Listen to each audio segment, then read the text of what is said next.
عباسیوں کے 5ویں خلیفہ ہارون الرشید نے ایک دن بغداد کے علماء کو اپنے دربار میں مدعو کیا اور ان سے ایک عجیب خواہش کر ڈالی۔ خلیفہ بولے، مجھے زیارت رسول صلی اللہ علیہ وسلم کا بے حد شوق ہے۔ مجھے آج کوئی ایسا عمل بتایا جائے کہ میرے خواب میں نبیوں کے سردار حضرت محمد صلی اللہ علیہ وسلم تشریف لائیں۔ دربار میں سناٹا چھا گیا۔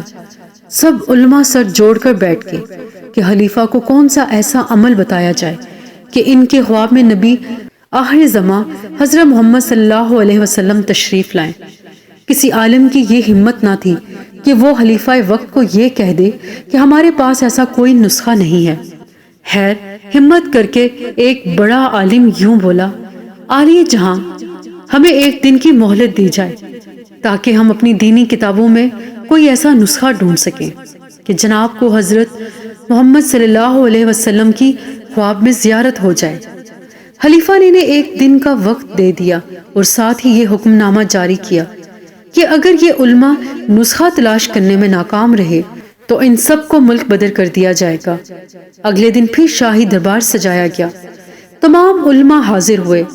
خلیفہ کے پوچھنے پر ایک عالم نے ہاتھ جوڑتے ہوئے عرض کی، عالی جہاں، اس شہر میں صرف ایک ہی شخص ہے جو ایسے معاملات کو حل کر سکتا ہے، اور وہ ہے بھی آپ کا دور کا رشتہ دار۔ خلیفہ ہارون کہنے لگا، کہیں تم بہلول دیوانے کی بات تو نہیں کر رہے؟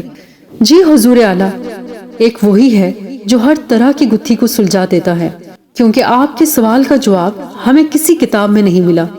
ٹھیک ہے، بہلول دیوانے کو حاضر کیا جائے، لیکن یاد رکھنا کہ اگر اس نے بھی اس سوال کا جواب نہ دیا تو تم سب کو اس ملک سے نکال دیا جائے گا۔ ناظرین گرامی، حضرت وہب بن عمرو ایک نہایت اعلیٰ درجے کے بزرگ تھے جن کو درویشی اور فلسفی ہونے کی وجہ سے بہلول دانا کے نام سے پکارا جاتا تھا۔ ان کا کوئی خاص ٹھکانہ نہ تھا، وہ اکثر ننگے پاؤں ہی رہتے تھے اور جہاں تھک جاتے وہیں پر رات بسر کر لیتے۔ آپ حضرت امام جعفر صادق کے خاص شاگردوں میں سے تھے۔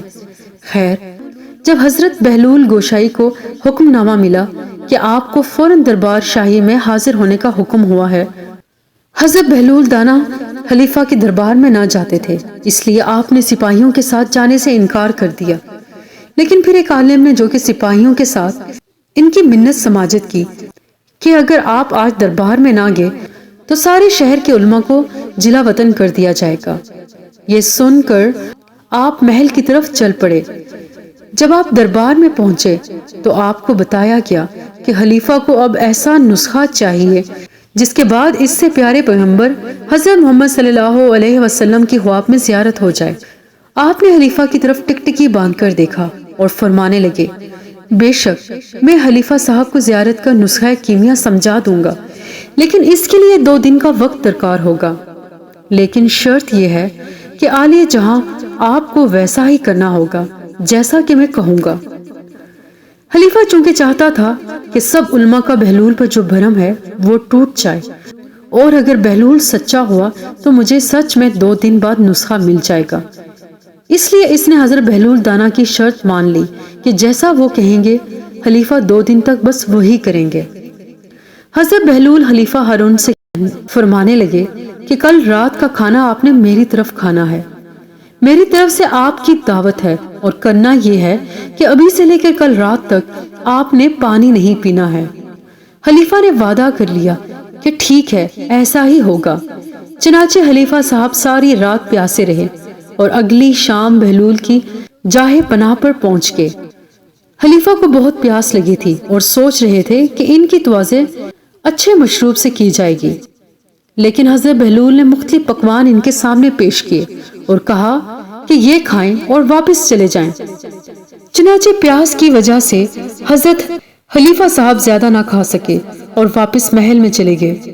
حضرت بہلول نے خلیفہ سے کہا کہ آج رات بھی آپ پانی نہیں پینا، بس آپ آرام سے آج رات سو جائیں، اور کل فجر کے بعد آپ کو جامع مسجد میں ہی نسخہ بتاؤں گا، اور اس کے بعد ہی آپ پانی پی سکیں گے۔